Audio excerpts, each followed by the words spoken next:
Здравейте! Казвам се Патрик от екипа на Сибионикс.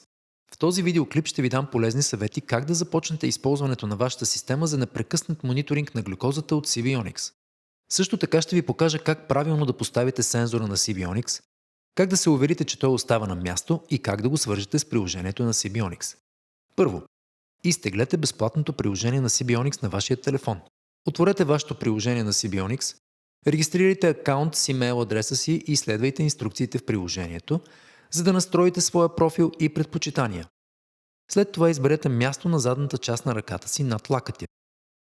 Трябва да избягвате зони с много косми, белези, бенки или изпъкнали места, за да осигурите добро прилепване на сензора на задната част на ръката. Използвайте алкохолен тампон, за да почистите избраната зона.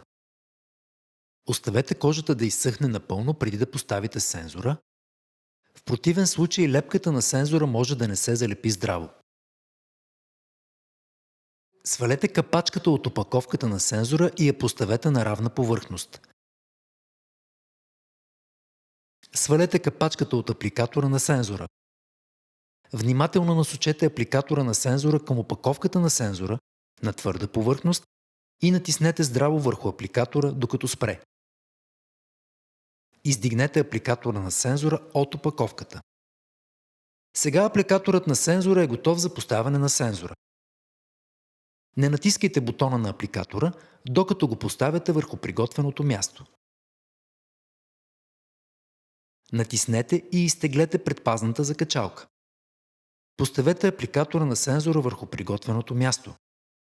Натиснете бутона и поставете сензора, след като чуете щракването. Проверете дали сензорът е здраво поставен. Предоставяме и допълнителен защитен патч, за да помогнем на сензора да остане на място за по-дълго. Вземете защитния патч и преди да свалите хартийното покритие, поставете го отгоре в пластмасовата част на сензора.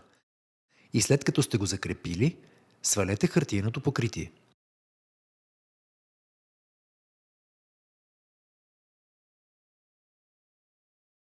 Сега, след като сте свалили хартиеното покритие, се уверете, че натискате, за да закрепите защитния патч над сензора. След като е здраво поставен на ръката ви, сензорът е готов да бъде свързан с приложението на Сибионикс. Влезте във вашето приложение на Сибионикс и сканирайте връзката на пакета CGM. След като свържете сензора с приложението на Сибионикс, изчакайте около 60 минути, за да се стабилизира сензорът и да започне да предава данните за вашата кръвна захар. Няколко съвета за оптимизиране на вашето изживяване като потребител на Сибионикс.